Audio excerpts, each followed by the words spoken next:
everybody. I hope you're having a great Tuesday. Happy May 1st. That was yesterday. It was Labor's Day in Lebanon, many parts of the world. So happy Labor's Day. And I don't know, I'm not sure if it was another holiday in certain other parts of the world. So I hope you enjoyed it anyway. And I hope you're having a great Tuesday. So today we're going to talk about narcissism. So is there a narcissist in your life? Many people deal with narcissists on a daily basis. They could be their spouses, they could be their boyfriends or girlfriends, they could be friends, they could be colleagues or co-workers. And many people attract narcissists regularly, like they go from one relationship to the other, and they go from one narcissist to the other, and they don't know why this is the case. So we are going to talk about this today, discussing what is a narcissist, who is that narcissist, and why does that happen? Why do you attract the narcissist, and why do people grow up to be narcissists? So what happened there? So first of all, you have to know that narcissism is not something that is naturally present. So narcissists are not born, they're actually created. And according to psychology, a narcissist is someone who is so obsessed with oneself. It's this unhealthy obsession with oneself, this grandiose sense of self that makes you not just overconfident, but arrogant. It's when you have a sense of entitlement, when you develop the sense that you are smarter than other people, that you are more important than other people, that you are maybe better looking than other people. So you regard yourself as better than others in one way or more, and then you have a problem with compassion. Narcissists have problems with empathy, have problems with compassion, because they don't have this ability to self-reflect, because they're not aware. Many of them are not aware of their narcissistic behavior or narcissistic personality. Now, some of them are, but they refuse to change, and that's even worse. But in general, narcissists are not, born. They are created, and we're going to talk about what leads to that. But first of all, I want to talk about the two kinds of narcissism that are discussed in psychology. You have the grandiose narcissists, and these are people who are very outgoing. They are extroverts. They seek a lot of attention. They seek status. They seek a lot of power. You find that, for example, among certain celebrities, certain politicians, and some of them. Not all politicians are necessarily narcissists. Not all celebrities are narcissists, but people who derive their sense of self-importance from the presence of attention, from the presence of people around them who admire them. So they seek this admiration, they seek this attention, they seek status because of the power that comes with it. So this is how they derive their energy. This is where they get their energy from. This is where they get their power from, the people who give them attention. So and then they develop this sense of overimportance. I'm more important than others. I'm better than others. I deserve more than others. So there's this comparison. The second kind of narcissists are the vulnerable narcissists. Narcissists who have this kind of narcissism, the vulnerable one, they tend to be more reserved.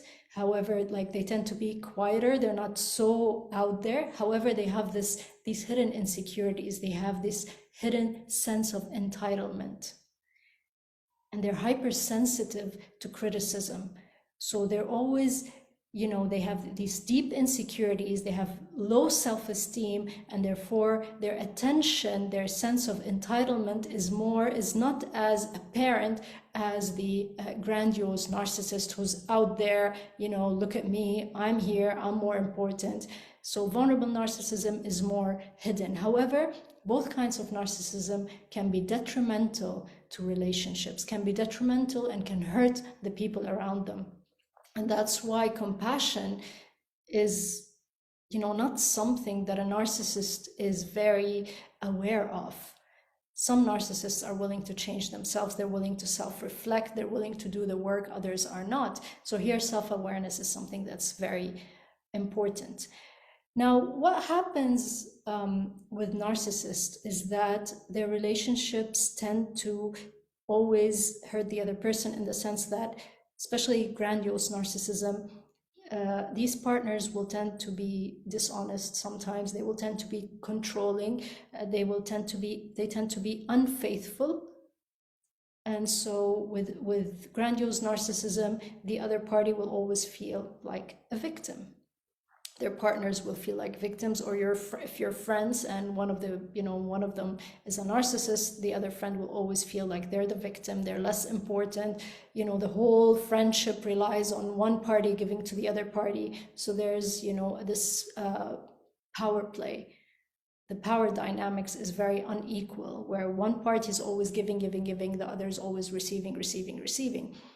And there's control. One party controls the other party. With vulnerable narcissism as well, the partners, for example, to a vulnerable narcissist, their partners are always scared of saying anything that might upset the narcissist, because they don't want to criticize them for anything. So they have to, they're often gaslighted, and they're often very quiet so that they don't say anything that upsets their partner, because then their partner, the narcissist, is very hypersensitive to any criticism, to anything they don't like, and therefore, they go out with people who are quiet, who don't say much, who don't criticize them, and that's a way of controlling your partner, right?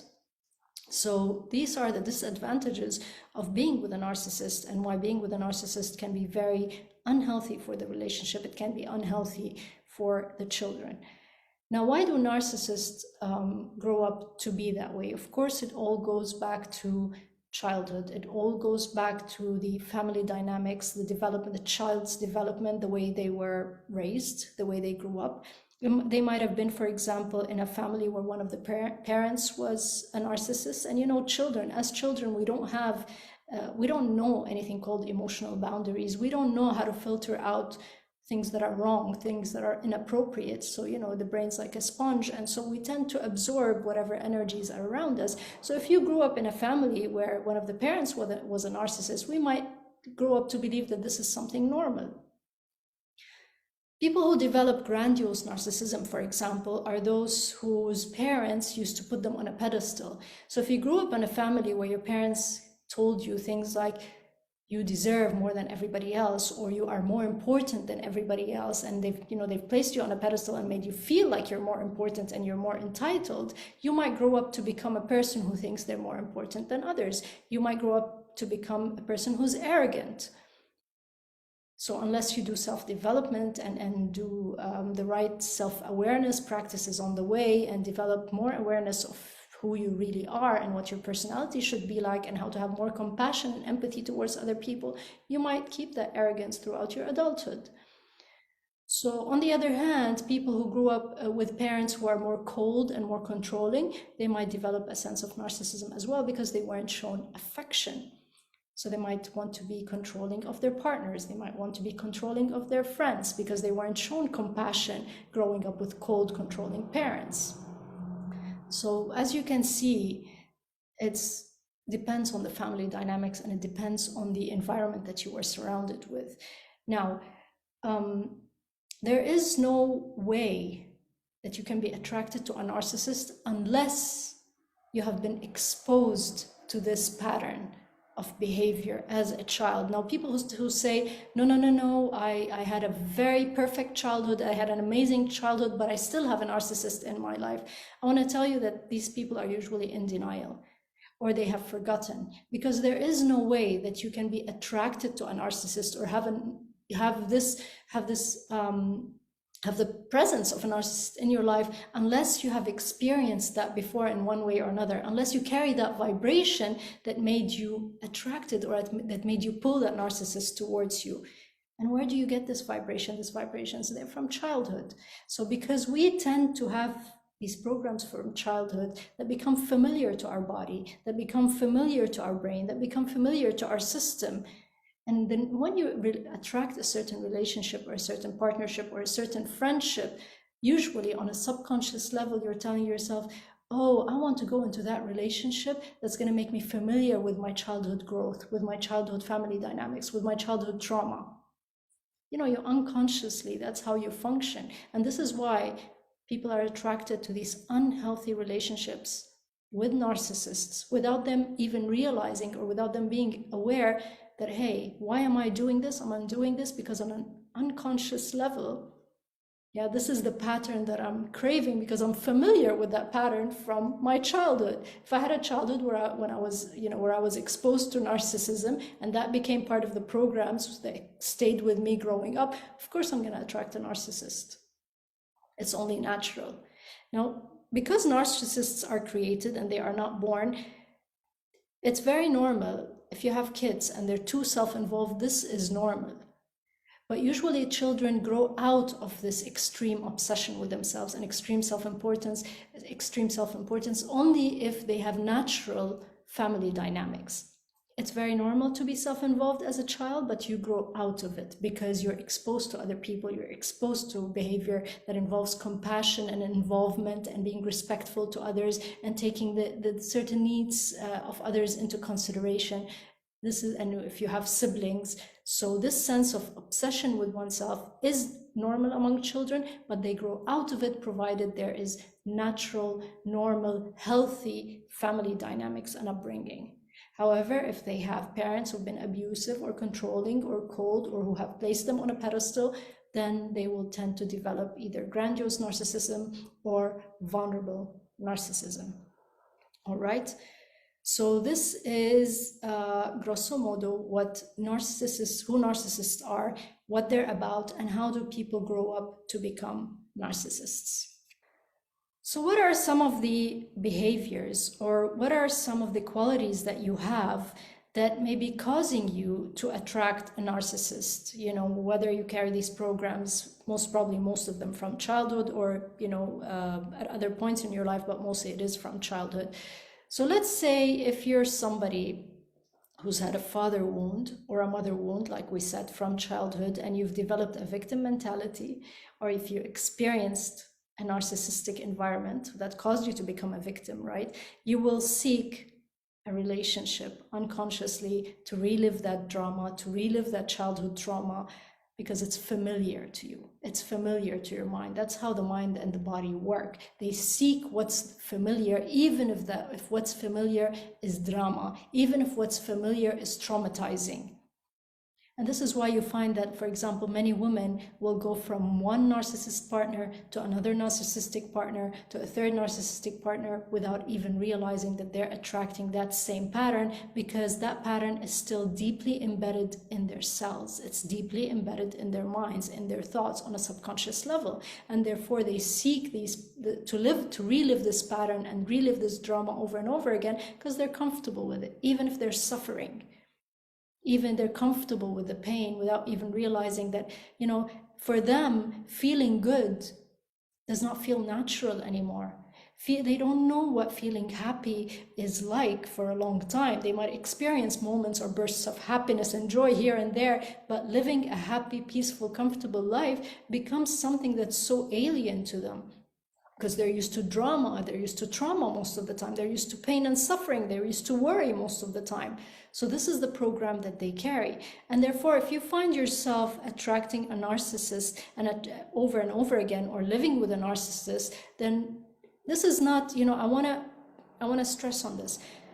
This is not about blaming yourself. This is not about self-sabotage. This is not about judging yourself, right? We all go through different childhood traumas. We all go through different childhood experiences. This is about raising your awareness. This is about becoming self-aware of why is this happening in your life. It's not about, oh my God, this is my fault, and now how did I do this to myself? This is not the reaction that I want you to have from this video towards yourself if you are with a narcissist.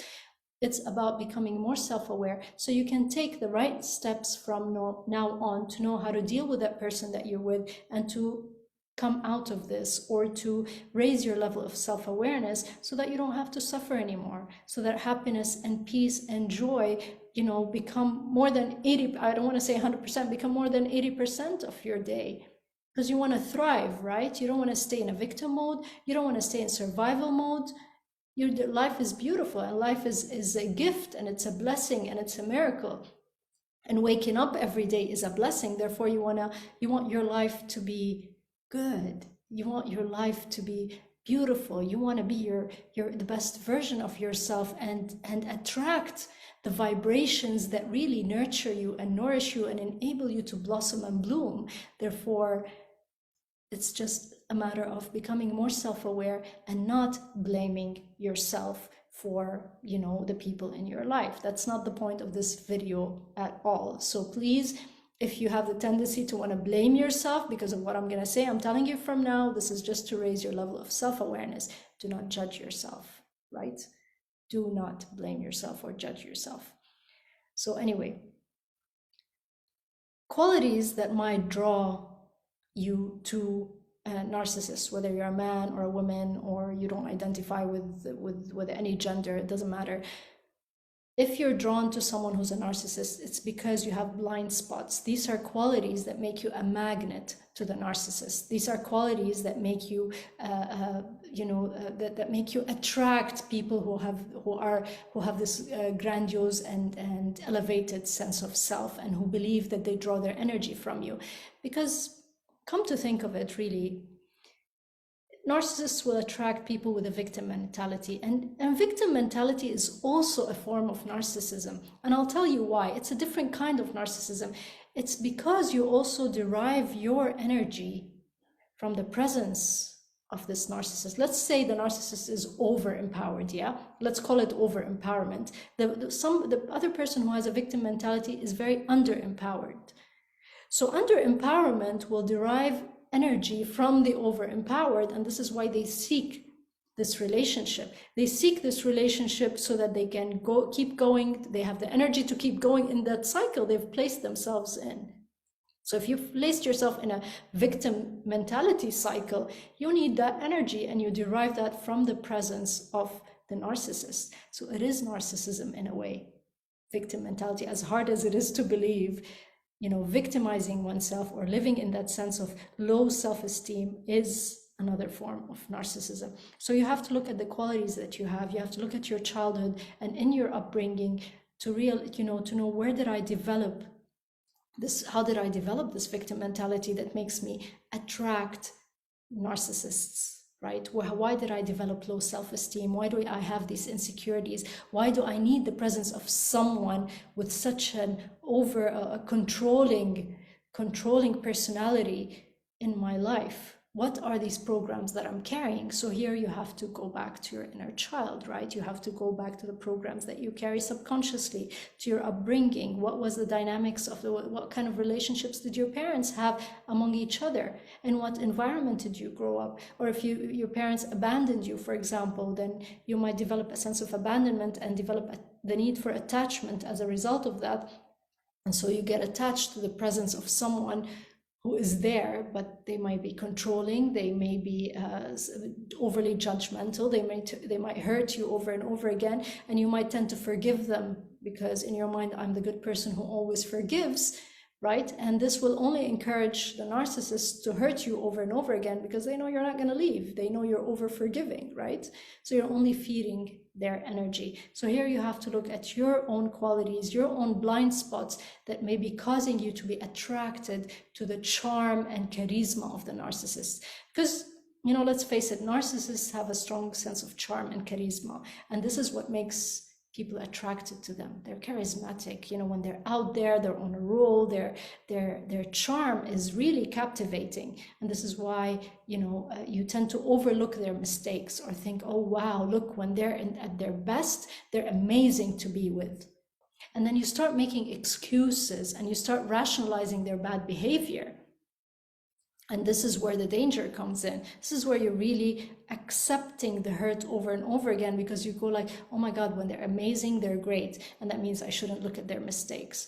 Now, everybody makes mistakes here and there, but if these mistakes are really hurtful, if they're in the form of abuse, if they're in the form of, infidelity, if they're in the form of actual even verbal abuse, physical or verbal abuse, in the form of aggressiveness, in the form of really selfish acts that are hurtful to you or your family, not just a matter of self-love or not making time for themselves. It's, behavior that shows self-obsession, that disregards their family or disregards the partner completely or disregards the friendship completely. then these are red flags that you need to look at. So this is one of the reasons why you keep attracting a narcissist, or you accept the presence of a narcissist in your life. Second of all, you have a tendency to want to play the savior, right? So you say, oh, I can fix him, I can fix her, I can fix this, I can fix that. So you tend to be the fixer. You wanna save that relationship at all costs. So, you might fix once, you might fix twice, you might fix 3 times or 4 times, but then, you don't really see change. If you don't really see change, what you're doing is that, in a way, you're doing that to give more sense and meaning to your life. You're doing that because you're deriving your sense of self-worth from saving others. So this is why I'm telling you, playing the victim, or having the victim mentality, is also a form of narcissism. If you derive your sense of self-worth from saving others, because, if you're with a narcissist, guess what? You're going to spend a lot of time trying to save them. You're going to spend a lot of time trying to fix them. That is unhealthy. That is unhealthy, because your sense of self-worth is coming from the wrong source. Your sense of self-worth comes from you as a being. You as a human being, and not from the validation of a narcissist, not from the constant presence of someone else in your life. So this is like a form of codependency. If you're dependent on the presence of another person so that you can feel worthy and you can feel loved and you can feel like you're enough, then you have to look deep within.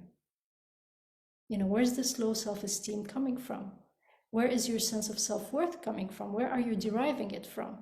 The savior complex is a very dangerous complex. There were times when, and I think I've given that example before, where I had to stop healing for a while because I started identifying my self-worth with being a healer. If I'm not healing and helping people, then who am I? And then I decided to stop. I was like, no, my sense of self-worth comes from me being a human being, just because I exist. And it doesn't come from me saving others. So, you always have to create that balance in your life and make sure your sense of self-worth comes from your love for yourself as a being, right, on this planet. Comes from love for yourself because of all the wisdom and expanded consciousness that you have attained, and because of the person and the person you've become, and not because of what others think of you, and not because of that self-worth that you derive from validation or from having attention from another person. So if you're deriving from your sense of self-worth from saving or from fixing others, then that is not really right. That is not healthy. Because you are whole as a being. You are whole and complete as you are as a person, without needing that validation from your partner or your friend or your coworker or your boss or your child or whoever it is who's playing that narcissist role in your life. So this is number 2. You tend to want to be the fixer. Number 3, how do you know that you're with a narcissist? You're actually obsessed with everything that they do. They have taken over your thoughts. You're constantly thinking about what they're doing, where they're going, what they said, overanalyzing every word they say, overanalyzing their behavior, always checking if they're paying any attention to you, or that what they're doing, how they're spending their time, if they're paying attention to other people. So you're really obsessed with them. You try to analyze them. You try to rationalize what they do. You try to get inside their head and try to think what they're thinking. See, so your whole world revolves around the narcissist, and this is where they get their power. They know that you're always thinking about them, and they love it, because your energy is being channeled towards them instead of you channeling your energy towards you. Instead of you paying attention to yourself, to how to raise your vibration, to how to make yourself feel better. So this is another way in which you feed the narcissistic behavior. And when you're with a narcissist, your constant attention to what they're doing, they feel your energy. You don't have to say things, you can just think things, and then they will feel that energy. So you're constantly thinking, they did this, they did that. You're analyzing what they're doing. So you are obsessed with them. That's another way in which you feed narcissistic behavior. So you're also, in addition to being obsessed with them, you're obsessed with figuring them out. Who can I be You know, what can I dress like to make them, to get their attention? So you start changing yourself in ways that are not loyal to who you really are. You start changing, you might change your values for the sake of a narcissist, because your whole world revolves around them. So you want to do things that attract them, you want to do things that get their attention, that get their validation. And if you get a compliment from a narcissist, for you it's like a celebration. It's like, oh my God, you know, he or she paid attention to me, or he said this or she said that, and then, you know, you feel really happy about yourself. So be careful for, you know, about all this, because it's all saying something about your self-esteem and your sense of self-worth. So you do everything you can. Another point, I don't know if this is number 3 or 4, you do everything you can to control their actions, to control their behavior, or to get them to stop. You, for example, some people with narcissists, they might complain a lot. So you might complain a lot, you might throw it in their face, you might complain to your friends, you might complain to your family. So if you find yourself complaining a lot about that person in your life, know that they're taking away a lot of your energy. Know that you've handed the power of your well-being away to somebody else. So your well-being totally depends on whether this person, how they behave, what they say, whether they think about you or they don't, the way their attitude towards you. So you've handed your power away to somebody else. So this is the presence with a narcissist, and therefore, you know, being like that means you have that victim mentality. So, you know, again, we're talking about these things because nobody teaches us these things, and we usually learn about them through experience. So again, we chase the narcissist so that we don't have to deal with our childhood trauma. And then we point the finger at them and we blame them. So now if you keep chasing the narcissist, if you keep accepting the presence of a narcissist, it's because you don't want to deal with your own wounds. You don't want to deal with your own inner child. You don't want to heal your own inner child. You want to stay in that familiar drama and familiar trauma, and therefore, you know, you try to become whatever they want. So as I said, you try to change your image to fit that which you think they would like, and they might give you a little attention, but then they'll go back to their ways because they can sense that you're there. You know, your attention is always with them, that no matter what they do, you're always going to be there. So they start taking you for granted, if you want. So your presence is there no matter what they do, right? So this is where you need to change your energy. You need to change the way your energy flows. You need to bring it back to you. So another point, I don't know if this is 4 or 5, is that you keep going back to them. So even if you leave a narcissist, you keep going back to that relationship and you keep blaming them and you keep pointing your finger at them. So you go back in order to blame, in order to relive the trauma and point your finger. And again, you will complain to, you know, your parents or their parents or your friends or whoever, and, you know, to make yourself the victim of the story. But always remember that, you know, there's dysfunction on one side, there's dysfunction on the other side. It's never one person's fault 100%.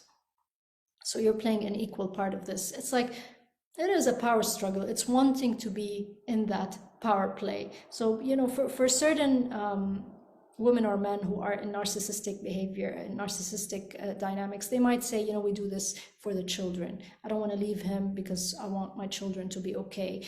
Or the father might say, I don't want to leave my narcissistic wife because we have kids and we want to, you know, preserve that family life. I just want to tell you that the kids feel those energies.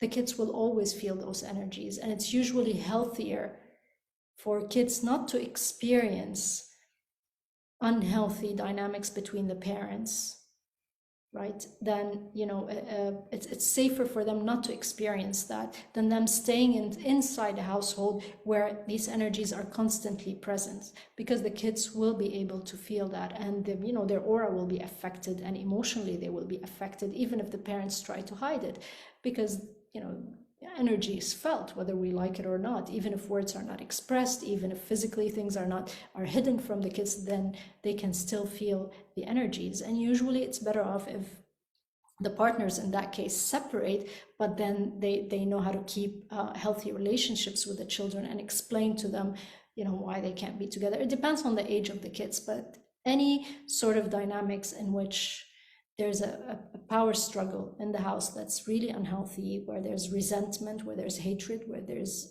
guilt, where there's abuse or aggressiveness, if that keeps happening over and over again, then then that's not a healthy way of living. And eventually, that person who is suffering will get sick. The physical body can handle frequencies, horrible negative frequencies to a certain extent, and then it will start reacting to these frequencies in the form of illnesses and disease. So, people should not wait to reach the threshold and should not wait for their physical body to start getting sick before they do something about it. So make sure you deal with that early on if you are in a narcissistic power play, if you are in that dynamic. So you go back to people who go back to narcissists, they want to do that so that they blame them, so that they're always the hero in their story, right? You can see how the victim mentality is also a form of narcissism. I've suffered my whole life. I'm with a narcissist. He did this to me or she did that to me. And, pointing fingers and blame so that you're always the hero of the story. And that's how you derive your power, with that victim mentality. It's also, like I said, a form of narcissism. So you want to be careful with that. You want to go back to who you really are, what your values are, what do you want? And then you want to work on changing your energy and changing your vibration, directing that energy inwards, giving yourself enough self-love and self-care and self-appreciation so that you align. Alignment is the key at all times. You want to align your thoughts, your behaviors. You want to heal the inner child. You want to do the work that's necessary so that you get out of this victim mentality and so that you don't have these blind spots anymore. And when you stop feeding the narcissist with your energy, they will feel it. They will feel it and they might want you back. And the only reason you would go back is if you see tangible evidence, if they do the self-development, if they are self-aware of who they are, and you start seeing evidence of them wanting to grow, wanting to change, and putting the effort to also heal their traumas, because the narcissist is just as wounded as you are. These are two different kinds of wounds. But they're wounds at the end of the day. They're caused by childhood and they're caused by upbringing. And so, we got to stop playing the victim. Narcissists have to do their part and go deep within and start doing the necessary inner work so that they grow out of this pattern that's hurting the person with them. And the victim has to be more self-aware of the victim mentality that he or she is carrying so that they can get rid of those patterns and heal the inner child. And this way, this whole dynamic of this whole power play of unequal interactions and this unfair dynamic can stop, or can be lessened, or can be reduced, or can be resolved, because the natural state of things is love and joy.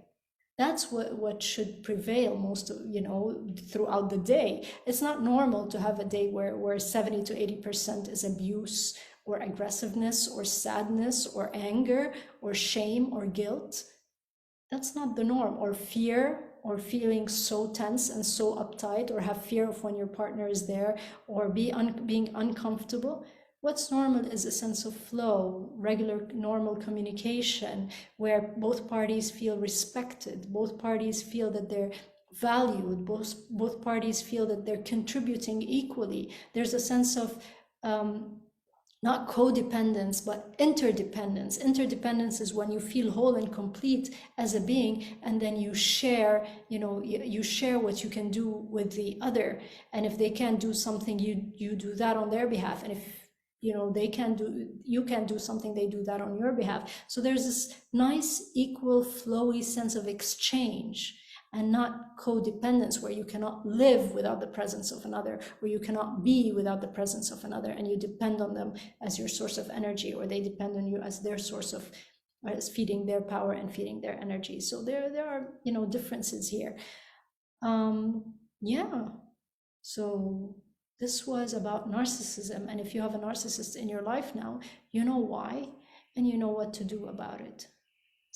Inner self-work and self-healing and self-awareness and doing the alignment work. And it's not it doesn't happen by, you know, tackling your mind. You have to do the work through the heart. This is what I focus on all the time. In order to do the work that involves patterns and programs, you have to go through the subconscious mind, and going through the subconscious mind involves your emotions. And how can you tackle your emotions? You tackle them through the strongest and through the most powerful portal in your body, and that is your heart. So if you want more information, you can always book a frequency upgrade call with me. That's a free call to learn how to integrate this whole process and regain the balance and regain alignment, which is your true original nature. Thank you so much for watching. I hope you enjoyed this video. If you have any questions, you can leave them in the comments below and I'd be happy to answer. And I'll see you next Tuesday. Take care.